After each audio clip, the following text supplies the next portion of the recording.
Hi everyone, welcome to the One DEI thing. DEI stands for Diversity, Equity, and Inclusion. I am Natasha Green, the project lead for this series, and I am super excited that you decided to join or listen to this on replay. Shout out to the folks who will be replaying this. You get mad love from me also. This is an AnitaB.org webinar series in which men share one thing they did to improve their company's culture. Absolutely. There are probably tons of things these individuals are doing, but I decided one thing would be enough in the time we have together. All speakers wanted to create a culture so that employees feel that they can grow, learn, and have equal opportunity for advancement in their highest individual potential, no matter who they are, where they're from, what their race is, how they look, or even how old they are. Each speaker believes that an individual potential should not be restricted because of discriminatory practices. This initiative stems from AnitaB.org's mission, where we envision a future where the people who imagine and build technology mirror the people and societies for whom they build it. We do a lot of work connecting, guiding, and inspiring women and our allies to ensure anywhere you see technology being built, you will also see an equal representation of women building and leading those technological products or services, and getting paid fairly. I believe in order for this to happen, many individuals at all levels in the organization will have to advocate and do their part, wherever they are in the organizational chart. That person can shift an organization's culture to be inclusive and a place where everyone feels like they belong and that they are reaching their full potential. We thank you for joining us today, so please grab a notepad and pen and take some notes. Lauren, it's all yours. Awesome. Good morning, good evening, good afternoon, depending on where you are, and welcome to this short session on hiring and nurturing diverse talent. I have been a product leader in Microsoft Azure data team. I've been in this role for last 15 plus years, and I've learned a lot during this process. Still learning. Every day is a learning day. And through this, we have gone through various cultural changes in our org. We have gone through various cultural changes in our industry, in our society. And some of these learnings I have tried to capture here, and I have some, I would say, points to ponder. You can call them tips, you can call them thoughts, you can call them a new way of thinking, a challenge in some cases. I have all those points to ponder for the individuals and the managers, as well as the mentors, some people who are not in the direct management chain, but to mentor the people to achieve their full potential. And I have some tidbits for everybody. So let's see how this goes. We'll start with, first of all, the thing that I would like to bring. Sorry about that. In nature, we usually see diversity happening automatically, and we call it evolution. When evolution happens, automatically diversity comes in. What this, the thought that I would like to bring up in a workplace, whether you are within a workplace, whether you're an employee, whether you are an executive, whether you are an outsider looking into an org, in a workplace, if you do not see diversity, what does it tell about the evolution of the organization? Something to think about. And then if we want to evolve in the world, if we want to evolve to be a better organization, diversity is must. We just cannot ignore it. And as nature shows in its own process, that if you leave it to nature, diversity automatically kicks in. So we need to have those evolution in our orgs as well. I'll start with a moment of realize for myself. And usually when people put a incandescent light bulb, I have put a tube light for a reason. As you probably know, for a tube light, when you flick the switch, you turn the switch on, it does not come up on immediately. There is a lag. Whereas other types of light, they come up immediately. So that's exactly what happened with many of us and many orgs, is that it took us time to realize that we need to do something about diversity in our org. And this happened a few years back. I was in an org where our team was very diverse. Diverse in the sense that diverse in location. And so we were all geo-distributed team. We hardly saw each other. A lot of this org was very customer facing. So people went to a lot of their customer sites. They traveled a lot. And then once in a while, maybe once in a year, we'll all get together in one location, which used to be Redmond mostly. And then we'll have what we call is our annual hands-on meeting. Around 5 years back, when we had this meeting in Redmond, all of us were there, and I see it's a huge room filled with maybe 60, 70 people. And what we observed that there was one woman and one black person in that entire group of 60, 70 people. Why I'm bringing it here is because now a lot of teams, even those teams that are close-knit, the teams that are working together in a physical location, they are also forced to work remotely. They're also working remotely. So unless you see a physically group of people together, sometimes this realization may not happen. So my urge to people that while we're working remotely, take a note of diversity in your team. Take a note of how this is happening. Take a note of how people working from different locations, are we able to assimilate all that stuff here? So that happened when we noticed that, okay, we need to do that. I talked to my manager talked to managers, peers, and we had a lot of discussion. And then we set up what I call a task force, a V team. How do we address that? And a lot of changes started to happening. And the first thing to do it all starts with hiring. If you don't hire diverse talent, you will not have diverse talent. As simple as that. We found that our job descriptions were not necessarily catering to the diverse audience. Who writes the job descriptions? Usually the hiring managers. And how do they write job descriptions? They probably copy from another job description they saw a few months or a few years back, or borrow from somebody. And if they edit it, they probably edit it in their own reflection, what they think are right thing for the new employees to come in, what they think are the right qualities or qualifications to be in. So we try to take a backseat and try to reflect on that. What are we putting as required qualifications and optional qualifications? Are we doing a right job there? We are putting X amount of travel there. Is everybody really traveling that much?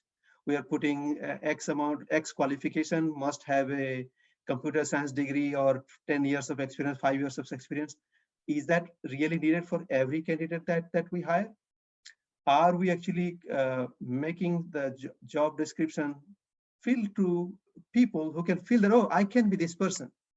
Sometimes you may have seen the job description start with, we are looking for a rock star who can walk on thin air, who can walk on what, all these kind of very high sounding job description, which pushes away lots of introvert people, which pushes away lots of people who are not pompous, who do not self-promote or self-market a lot. They are self-critical and say, oh, am I really a rock star? Am I really somebody who can walk on water? Am I really the one who can be this? I'm a normal developer. I'm a normal engineer. Can I really be that? So how can you make the job description itself amenable to a diverse set of audience so that you can actually get them? Next comes with informational. What we changed was that what we decided that we will not deny informational to any diverse candidate. We of course wanted to inform for all candidates, but if we have a diverse candidate, even if they do not qualify for any of the qualifications that we look for, we will have any information for them. What this help us do is that understand the perspective from what the diverse candidate look for in a role. Sometimes that was missing. We also did a few mock informationals to actually train the hiring managers, because mock informational in the sense that we went and found candidates who were not interested in this role, but were in our know-how, either in our network or in our company, in another team. We got them into a kind of a mock conversion as if they are trying to position themselves for this role. And that helped us for the hiring manager to understand what aspects of the diverse candidates are looking for. Some of these actually help us a lot when the real information came in. And then, of course, the interview and then the follow through. In the interviews, we found that when we bring in diverse candidates, if they do not see, actually 4 or 5 people interview through a process, 1 hour each over a period of time. If they do not see a diverse candidate in the interview panel, they may feel a little bit awkward in the sense that, oh, I'm walking into an org where they do not have a perspective of this. I'm walking into an org who do not have any diverse candidates to even interview me. Interview is a two-way process, as you can think about, so that they can ask questions to the person who is interviewing them, and they can ask how is their life, how are they treated in this org. If they do not get that perspective, you may have a very good candidate, they may do very well in the interview, but they may not be interested in your role because they do not felt home. And then, of course, the follow through. All these sum up together to ensure that you get the candidates that are fit for you, and you increase your network for the candidates. Through this, we were over a period of time were able to achieve a good concentration of women diverse candidates in our org. We still have not completely achieved our goals of having a right amount of Black people in our org, and I'll come to that. I'll throw a challenge to this audience and I want to see how they want to pursue this. So then comes once you have hired, then comes how do you nurture them, how do you manage them, how you mentor them, and this is where equity comes into the picture. We talk about diversity, equity, and inclusion. Equity becomes very important when you are nurturing people you have hired. All of you may have seen this picture. This is not new to most of you. The reason I'm putting this picture here is that I want us to see this picture in a different perspective. Towards the end of this session, I'm going to propose a different perspective to this picture, and I want to see how people react to it, what people's thought about it. So please keep this picture in mind as we go. When we found what's the challenges of diverse candidates for growth, and if there are 2 types of challenges. One is the lack of role models. If you see in any org, there are a lot of, let's talk about women first. There's lots of women in individual contributor categories. There are some women in middle management. There are very, very few women in top management executive categories. So when people come in and look into the role models, okay, I want to grow and I want to become this person, and they find very few of those, and that sometimes changes the thought process. Am I really in the right place? Am I really doing the right thing? Who do I go to ask for help or look for inspiration? And then comes, even though a lot of people have mentors, you'll find in many organizations, you'll find this. The mentors do mentoring in a tactical way. And I'll come to talk about in a bit. So what I have is some insights or some tips for actually individuals, how they can look into the challenges and how they can help change this. Role models are inspiration. We all want role models. They're great. If you do not have an immediate role model, what is an individual, what you can do, think outside the box. Look for role models outside your team, outside your organization, even outside your own company. They may not be on a one-on-one talk with you. They may not have even come in a big gatherings where you can observe them and learn them. But learning their own pattern of growth, own pattern of life, you'll find a lot of inspiration from that. And you can find role models in different walks of life. You may be a software developer, but a role model as a tennis player could be an interesting role model for you. That's a way to see, because challenges exist in every field, no matter what profession you've chosen. The challenges and how people have overcome those challenges in another walk of life, we can take a note of in our own walk of life. Some people like to take inspiration from historical figures who may not be living with us now, but have done this in a much more harder, much more complex world. And if you don't find any of those role models, be the one that you are looking for. Chart your own path. You can be the role model for the future generations to come. So my urge to the individuals is that do not feel uh, blocked, or do not feel that your path to success uh, will be blocked or will be prohibited because of lack of role models. You can explore other options to create own your model for role models and be your own. Coming to mentoring, what I find was that a lot of mentors, they mentor in a very tactical way. What they talk to their mentees is how to survive or do well in the system that exists now. Here is the system, this is how it works. Or you are in this team, you report to these people. By the way, you do this, you focus on customer, learn this technology, or gain experience in this project. You'll be able to do well. You'll be able to survive. You'll be able to get a good review, good reward in the short term. So these are important. These are good, useful tips, but they're very tactical, very short-term, focus-oriented. What I'm urging all mentors is to give recommendations or give inputs to your mentees on how to thrive, irrespective of the system. Give them a long-term picture. Ask them about what is the long-term plan, and give them, okay, you want to grow into this. By the way, you are an engineer now. You need to acquire some business acumen. You need to understand how the finances work. You need to ask how our market share in this area is growing or shrinking. Who are our competitors? Basically, push them from their current boundary of work. These discussions may not be useful for them in their current job or next 3 months or 6 months or 1 year, but they will be super useful 5 years from now, 10 years from now. I urge all mentors and mentees to actually discuss, what do you want to be 5 years from now? What do you want to be 10 years from now? How will you do well in a different team? These skills that you are gaining today will be awesome for your current team, but what if you will seek a job in a different team, in a different org? These discussions help the mentees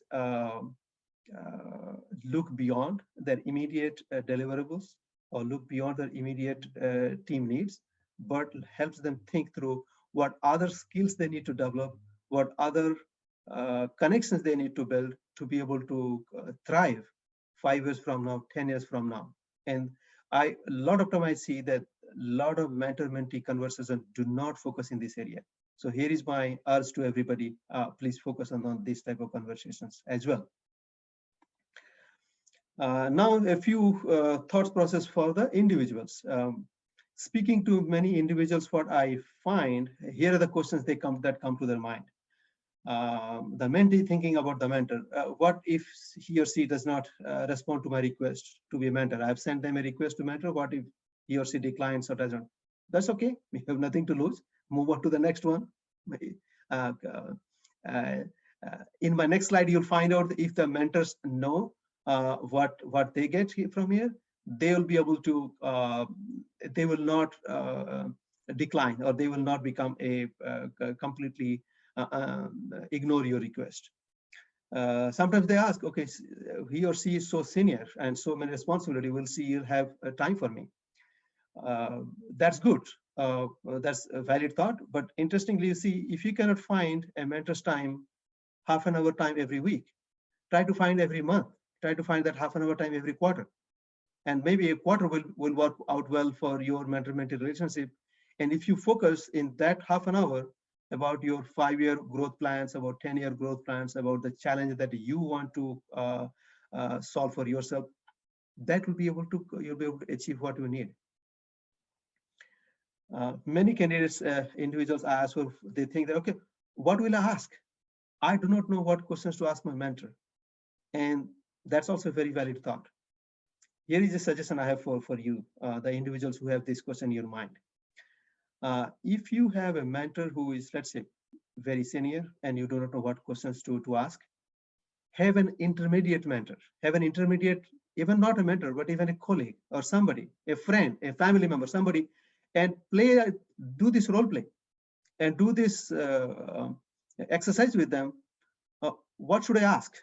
What do you ask to your mentors? If I ask these things, will the conversation go to the right way that I want? So do some prep work for yourself. Do some kind of a intermediate play with a colleague, with a friend, or a family member. That will do two things. That will help you articulate your questions well, and second thing will also help you build your confidence, because then you can ask your questions in a more impactful way. So put a thought onto that. Another question come often is, what if he or she, my mentor, does not have a solution for my challenges? And that's fine too. Don't think about solutions first, think about the problems and the articulation of the problems first. Even if the mentor does not provide a solution to them, they will be a sounding board to your thought process. Just by able to articulate your problem to your mentor, you would have clarified 10 different things in your mind. Am I focusing on the right challenge? Am I overemphasizing on something that is trivial? Am I can I solve this all by myself and take a bigger problem to my mentor? All these things will, in this process of asking the question, will clarify on you. So don't hesitate thinking that what if my mentor does not have a solution to my challenges? Often I see this question being asked. He or she is not in my org. Will he or she understand my organizational politics? I'm subjected to these personalities here. I'm subjected to this kind of work culture in this org. Let me assure you, irrespective of the personalities, irrespective of the individual in various roles, organizational politics, organizational structure, culture is very similar everywhere. Your mentor may not know personally the few people that you may be encountering with, that does not matter. But when you talk about the scenarios, they will exactly understand, and they will have a thought process for you to think through the problem. So do not get discouraged by that my mentor being in a different org will not understand my organizational politics. This is actually a blessing in disguise, because that way they are not focusing on the individuals, they'll be focusing on the solution, and they'll be focusing on what you can do differently to thrive despite any organizational politics that you may be subjected to. So take that as a strength, not as a weakness in your mentor-mentee relationship.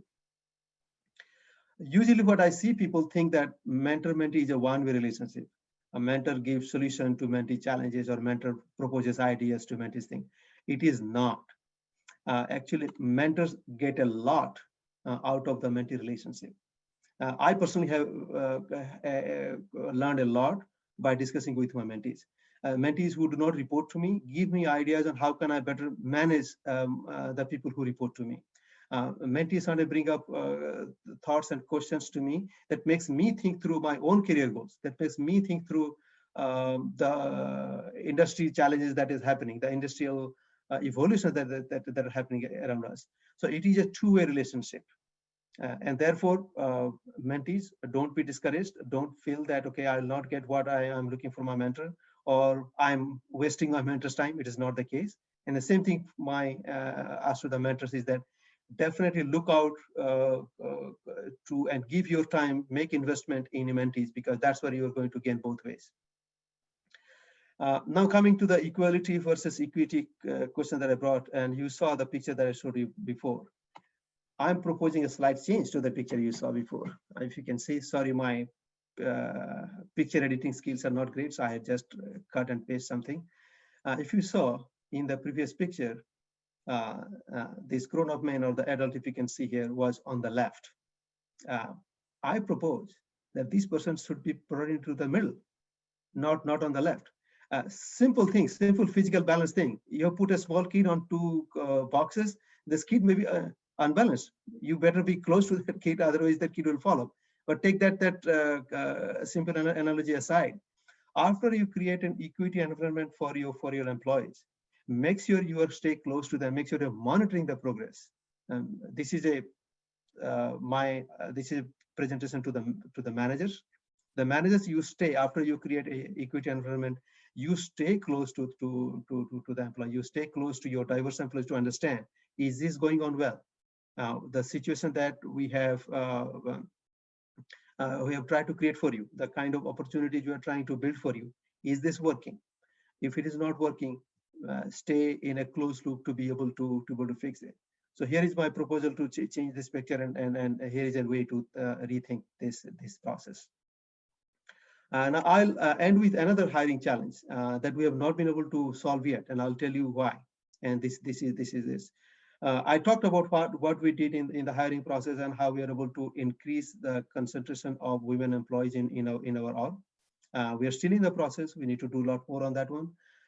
But as I mentioned, in the my inspiration moment that came in is we saw one woman employee and there was one Black employee in our team, and that we have not been able to increase Black employees by significant margin.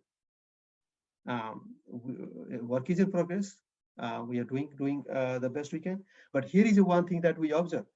Hiring or expanding our network to women employees was relatively simpler because we all have women in our life. I can go to my family members, I can go to friends, I can go to my neighbors, and I can find their networks, their connections. Here is my question to ask you: how many Black people in your professional network? And everybody take a look in your own professional network, LinkedIn or wherever you have your professional network, and you see. And this is what is I would say is a speed bump in our process to accelerating hiring Black people, especially in the engineering, in the product management, these kind of roles. So here is my urge to all of you: expand your professional networks. I personally have learned to expand it, looking forward to many opportunities. And then through this professional network expansion, you'll be able to increase your network to be able to find and hire great candidates. So that's all I had in my presentation today. So thank you. I'll look forward to having a few questions if you have any. Yeah, wonderful. So let me definitely pause the recording. Because that's what I do. I think I pause recordings for me. That being said, I am going to go into what the word is, transition into Naden. And so Naden's going to have a free-flowing, more so conversation with y'all. And that being said, I will give Naden a couple of minutes towards the end if you have questions you really want to ask him. I know I went a little bit over with the first speaker, but I did believe that there is some merit in having Sanjay share about how he's leading through COVID with the people he works with. Okay, it is.